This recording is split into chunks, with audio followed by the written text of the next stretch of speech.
Well, I'm absolutely thrilled to be joined by Orla O'Dwyer of the Brisbane Lions and Tipperary. And after an amazing victory in the Grand Final, Orla, you've been doing wonderful things, huge achievements, but how are you feeling at the moment after that amazing victory? I don't think it actually sunk in yet, but yeah, I'm delighted and thanks so much for having me. Orla, it was an amazing, I suppose, start to it with the Lions really, but what was the build-up like, before we get into the match itself, what was the build-up like during the week and I suppose the preparation for the team? Yeah, it was a great build-up. We trained earlier in the week and we decided that day earlier, so we actually all went down as a team to Adelaide on the Thursday to have the 2 days before the game. So being around and that was great, and it really enjoyed. And Orla, how did you find it? I suppose even obviously with the heat, you'd been getting used to that as well, but it was a home crowd from Adelaide. There was a lot to prepare for. Had you spoken about that before the match, and I suppose how you would get started in the game, how you would impact your own plan on the game? Yeah, it's a magnificent oval, and lots of the girls were really looking forward to playing there as well. And we knew going down there that maybe 29 out of the 30,000 would be Adelaide supporters. So it was great, and I think we just had to really get around each other and be as one and celebrate those small. I think we did well, and it was just a phenomenal experience playing in front of crowds that big. I suppose being from Ireland, we haven't seen them in so long, so I was just trying to take it all in, and it was such a great bit, and it showed up the AFL too, and enjoyable, and making a win as well made it that extra bit special. And Orla, while you had been, I suppose, even in terms of the amount of matches you had won with 8 wins, it was different, I suppose. They were kind of saying that Adelaide Crows were really the choice they were going for. They hoped that maybe Brisbane Lions could put it up to them, but it wasn't expected that she came out with all guns blazing like that from the very first quarter. But obviously that was something ye had hoped to do and had talked about in management as well. Yeah, definitely. And we played Adelaide round 4 this year, and having that defeat against them, I think, really turned our game from then onwards. We went on to Fremantle and beat them too. So we knew that what to expect. They have some huge stars, phenomenal players, and we think of plans to get on top of those players. And I think at the end of the day, I just came to who wanted it more, and we knew going into that game that we couldn't lose it. We were so geared for it, and such a young team we have as well. All the girls were so excited, and with the 2 girls after retiring on our team as well, it was just that bit extra special. And yeah, I suppose Adelaide are a phenomenal side too, and could have went either way, but we were just lucky at the day. And you had great leaders, or as you mentioned there, with Emma and Lauren retiring, it was, I suppose, a fairy tale finish for the 2 of them. But when I spoke to you earlier on in the season, you were talking about still picking up some of the rules and everything with it. But I think really your unpredictability, maybe from a football and camogie perspective, was the bit of magic that added to the final, and the fact that they didn't really know exactly where you were going to go, or you were running from the back and coming at them. I think it really worked to your advantage, Orla, and probably was something you developed throughout this season. Oh, thanks very much. Yeah, I think that's the thing with the Irish players. A lot just have that instinct just to play on, or just to track back and do running like we do in Gaelic football. So that edge as well has been great. But I've been this year especially learning the rules more, and trying to play AFL style more than Gaelic football. But yeah, it's nice to have that edge, and I suppose just trying to contribute as much as I can. In AFLW, it's hard to get on the ball as much as you would in a Gaelic football or a camogie game. So just trying to influence as much as you can by making pressure acts and putting blocks on, and just helping out the teammates and doing what's best for the team. And in a team performance, like Courtney Hodder has been nominated as the rebel goal, I suppose, twice for the year, but it was an amazing pass from you in as well. Or I suppose the vision that was there, it showed the communication you had, and kind of knowing that somebody would be there to pick up the end of the pass, or to run into that space that was there.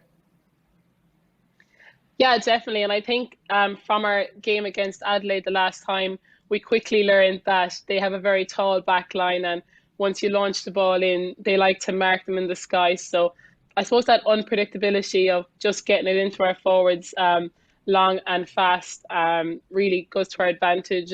Courtney Hodder is such a speedster, and she can make goals out of nothing, which makes it a lot easier for us girls kicking it into her. But yeah, no, we've huge stars up there in the forward line, and I think they all work so well together, and they practice that every single night at training. So I think it just comes to show that does really affect the team, and the likes of Courtney and Greta getting on the ball, and Loz as well, and then having Jessie and Jax marking the ball in it.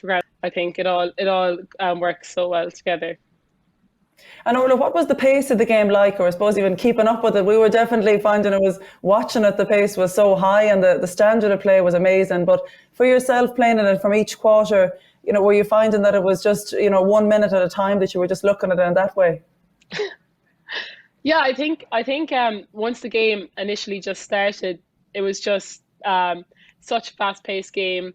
We knew that from playing Collingwood the previous week, that finals games hit different. The pressure's there. So it was good to have that game from Collingwood out of the way, and then we knew what to expect going in, that the first 5 minutes were going to be frantic, and it was like that all the way through the game. Very fit side, and they kept pushing us to the very end. So I think when it comes down to our scenarios we work on, so if you're up, what you do to hold on to the ball and take as long as you can with the ball and try keep possession, and then when you're down, just try get it in forward as quickly as you can and try make a score out of something. So working on those scenarios throughout the year as well, I think really stood to us. But yeah, I suppose that's finals. It's just the pressure's there and things go wrong, and then some things work out brilliantly, and it's just the game it quickly as well. Quite quick. And Orla, Cora Staunton was speaking with us when we had the live show for the grand final and saying how the third quarter is kind of called the championship quarter. But I suppose that was the time with the Brisbane Lions with 3 goals unanswered from the Crows. Like, that was probably a moment where you thought, maybe we have this now, we're pushing on from it for this last quarter. Yeah, definitely. I think having the break, go back inside and reassess the situation, you know that every team's going to come out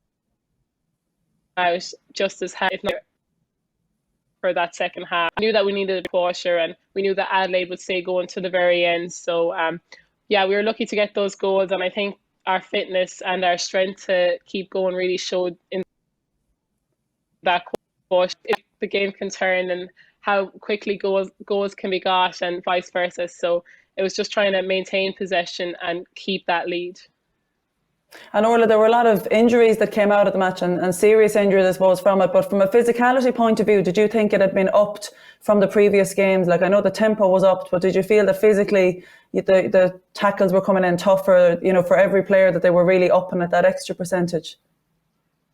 Yeah, definitely. I think as well, just the adrenaline of the finals, nailing the tackles and really getting on top of tackling was one of the things that wins. But yeah, there was lots of knocks and bruises after the game, but I think people just went numb after with the excitement, that they just completely forgot about it. But with the contact and being able to take contact from every angle too, it can be a bit uncertain at times about injuries. So we were lucky that we all came out okay at the end of it. And Orla, there was huge emotion involved at the end after such an amazing effort, but really to come through with such a big victory as well. I'm sure it wasn't easy being away from home, and I suppose being away from friends and family as well. Yeah, definitely. I had all my cousins and family and friends watching it back home, and that was extra special. I think we got back as a team for a while, the moments, and then where you got to see your family and friends again. And I think that family, friends, and my cousins back home as well. And I got my phone back, and I called them all, and the tears just started flowing down. But I think it was just the build up of the whole week as well. Everyone had so much emotions, and with the girls retiring and then winning 2, and some of the girls they've got to 3 AFLW finals, so it was huge as well. So we were all a bit teary that day. And Orla, we did an interview with your mother on TG Cahir. I don't know if you had a chance to see that before the match, or had you heard about it? Yeah, it was lovely. I actually watched it just a few days ago. I seen it. It was lovely, and she was telling me about it too. And it was really special to see that as well, and to hear her words and what she thinks of my whole experience out here too. So yeah, no, it was lovely, and seeing my brothers and sisters involved too. Yeah, great job. I really enjoyed it.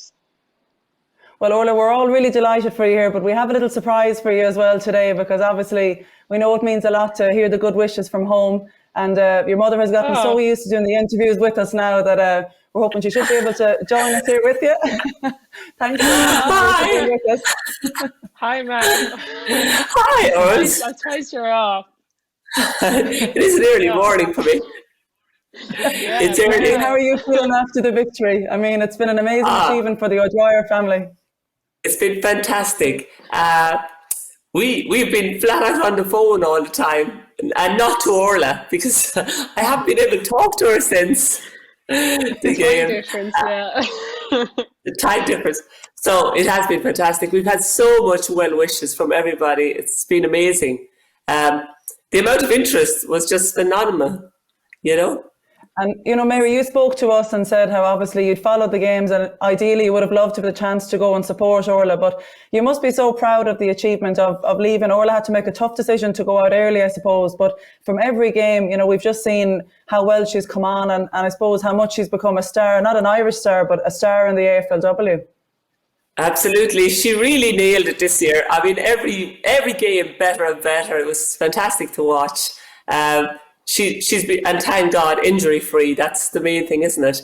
Yeah, and I got to know a lot of the rules along the way, but I'm still confused as to how there was a free against her in the very last, at the fourth quarter. Yeah, I have no idea what that was about. And Máire, what were the nerves like before watching the match? Because I know you had an early start to get up and watch it, but how were you feeling at home before the match? Oh, I was just nervous. I was actually kind of feeling, I've been watching Brisbane very closely, and I kind of felt, you know what, they could do it, because the last time they played Adelaide, they were down a couple of the backs, and Nat was injured as well, and she didn't take part. And during the game, 2 of the girls got injured almost together in the first quarter in the back line. So I know Erin Phillips is a fantastic player, but she got 4 goals the last time. But really, at some stage, they were almost down 3 of their back line. So I thought if that was right this time, that they could possibly come away with a better result. And they did. And I suppose, Orla, that's the thing really, Orla, the defence was just amazing from the Lions, and it had been very good all year, but I think in the final it just stepped it up. And to see Erin Phillips barely touch the ball, and even for disposals, she was kept so quiet, it really just gave such an advantage. How did you, I suppose, bring that about? Was it really just kind of the team rather than saying 1 or 2 players have to man mark?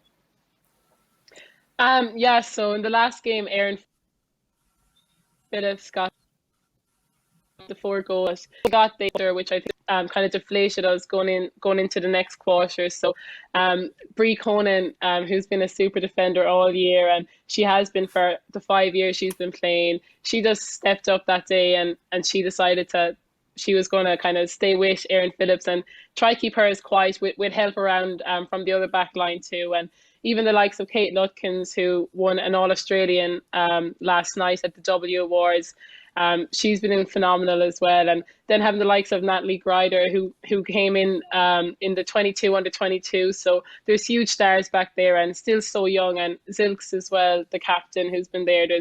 There's such a great team there, and I think they all kind of contributed to that job. And it's just been phenomenal the way they can take the game on like that, and it really brings the rest of us on too. And Orla, I know your mum was saying there she's found it hard to get in touch with you, but with the celebrations and the awards, I'm sure it must be amazing now to just get to relax with the team after such a huge effort, but especially with Emma and with Lauren now that they're retiring. I suppose it's just a special time with them as well, and the Lions family. Yeah, definitely. My voice is nearly gone from singing the Lions song so much at this time. But Yeah, no, we have our BNF, which is our awards night on Friday, so that would be a special night just for our clubs. So yeah, we had some great nights with them, and everyone's along, and so we just soaking in the week as much as we can before normality hits back again. And Máire, I know it must have been difficult, obviously, watching it from afar, but would you feel that you know some of these players from seeing them play with Orla, maybe nearly as well as her Tipperary colleagues? Well, I don't know them as well as Tipperary girls, but we've been on the phone a couple of times. Orla's been with them and they've called in and said hello. And, you know, some of the girls there, I showed them around the place and I've invited a few of them over to Ireland. So hopefully we'll see them.